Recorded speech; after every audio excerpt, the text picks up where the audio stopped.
வணக்கம். நாம தினமும் எடுக்கிற சின்ன சின்ன முடிவுகள் இருக்குல்ல, அதெல்லாம் நம்ம வாழ்க்கையில ஒரு பெரிய தாக்கத்தை ஏற்படுத்தாதுன்னு நாம நிறைய தடவை நினைச்சுக்கிறோம். ஆனா உண்மை அது இல்ல. அந்த சின்ன சின்ன விஷயங்கள் எப்படி நம்ம வாழ்க்கையே தலைகீழா மாத்தப் போகுதுன்னு தான் இந்த அலசல்ல பார்க்க போறோம். உங்ககிட்ட ஒரு நேரடியான கேள்வி. ஒரு நாளைக்கு வெறும் 15 நிமிஷம், ஆமா, ஜஸ்ட் 15 மினிட்ஸ், அது உங்க வாழ்க்கையில ஒரு பெரிய மாற்றத்தை கொண்டு வர முடியுமா? என்ன நினைக்கிறீங்க? வாங்க, ரவி, கரண் அப்படிங்கிற 2 நண்பர்களோட கதை மூலமா இதுக்கான பதில நாமளே கண்டுபிடிக்கலாம். இவங்க தான் நம்ம கதையில வர 2 பேரு, ரவி மற்றும் கரண். 2 பேரும் நண்பர்கள் தான், ஆனா அவங்களோட கொள்கையில ஜமீன் ஆஸ்மான் வித்தியாசம்.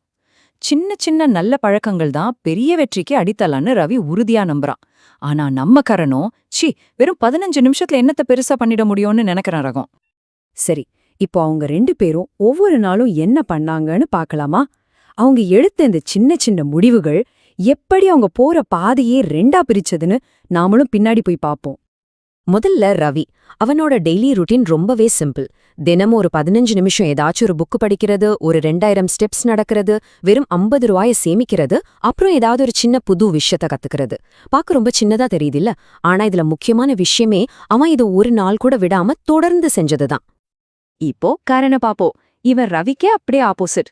கத்துக்கிற வாய்ப்பு வந்தா அதை தட்டி விட்டுட்டு சோஷியல் மீடியாவுல நேரத்தை வீணடிக்கிறது, கையில காசு வந்தா யோசிக்காம செலவு பண்றது, இந்த சின்ன சின்ன விஷயங்கள்லாம் நம்மள ஒண்ணு பண்ணிடாதுன்னு அவர் ரொம்ப உறுதியா நம்பினா. இப்போதான் கதையில ஒரு முக்கியமான கட்டத்துக்கு வரும். தனித்தனியா பார்க்கும்போது ஒண்ணுமே இல்லாத மாதிரி தெரிஞ்ச அவங்களோட இந்த சின்ன சின்ன பழக்கங்கள் கொஞ்ச நாள் போனதுக்கு அப்புறம் என்ன மாதிரியான ஒரு பெரிய விளைவை ஏற்படுத்துச்சுன்னு பார்க்கலாமா? வாங்க, இப்போ நாம ஒரு சின்ன டைம் டிராவல் பண்ணலாம். 1 மாசம், அப்புறம் 6 மாசம், அதுக்கப்புறம் 1 வருஷம் கழிச்சு ரவி, கரண் 2 பேரோட வாழ்க்கையிலயும் என்ன நடந்துச்சுன்னு பாப்போம். மாசத்தோட முடிவுல ரவி ஒரு புத்தகத்தை படிச்சு முடிச்சிருந்தான். அவன் அக்கவுண்ட்ல 1500 ரூபாய் சேமிப்பும் இருந்துச்சு. அவனுக்குள்ள ஏதோ ஒரு சின்ன பாசிட்டிவ் ஃபீல்.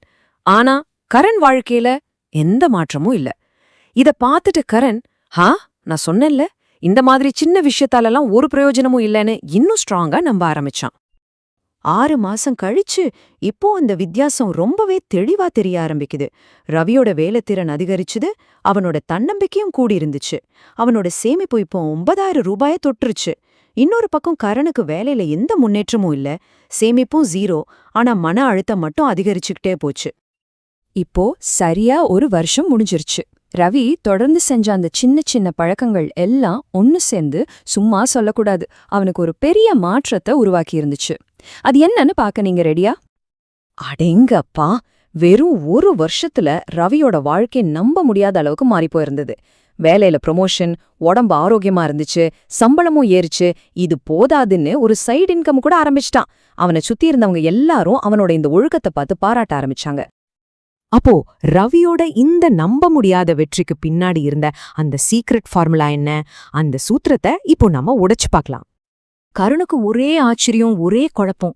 நம்ம மனசுல என்ன கேள்வி இருந்துச்சோ அதேதான் அவனும் கேட்டான். மச்சி, எப்படி உன் வாழ்க்கை மட்டும் இவ்ளோ சூப்பரா மாறிடுச்சு? இதுக்கு ரவி சொன்ன பதில் ரொம்ப சிம்பிள், ஆனா ரொம்ப பவர்ஃபுல். அவன் வெற்றிக்கான செய்முறைய 3 படியில விளக்குனான்.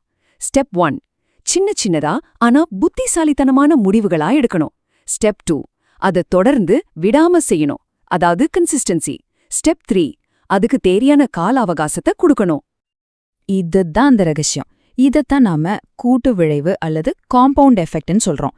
சின்ன புத்திசாலித்தனமான தேர்வுகள் விடாமுயற்சியோட சேரும்போது காலம் போக போக அது ஒரு அசாதாரணமான ரிசல்ட்டை கொடுக்கும். இது ஒரு பனிமலையிலிருந்து உருண்டு வர ஒரு சின்ன பனிக்கட்டி மாதிரி தான் வச்சுக்கோங்களேன்.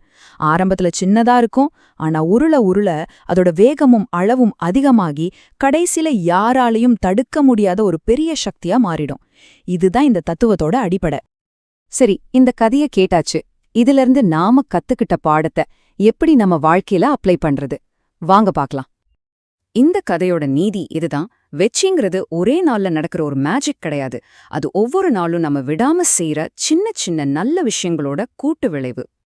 நல்ல ஞாபகம் வச்சுக்கோங்க, இன்னைக்கு நீங்க எடுத்து வைக்கிற அந்த ஒரு சின்ன அடி நாளைக்கு நீங்க அடைய போற ஒரு பெரிய சாதனைக்கான முதல் படி. அதனால சின்ன விஷயம்தானேன்னு தயங்காதீங்க, உடனே தொடங்குங்க. இப்போ இந்த கேள்வி உங்களுக்காக.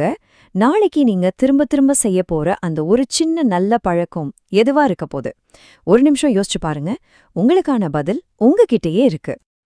இந்த விளக்கத்தை உங்களுக்கு வழங்கியவர்கள் வீரா ஸ்கில் அகாடமி. தொடர்ந்து கற்போம், நம்மை மேம்படுத்துவோம், அனைவரும் இணைந்து வளருவோம்.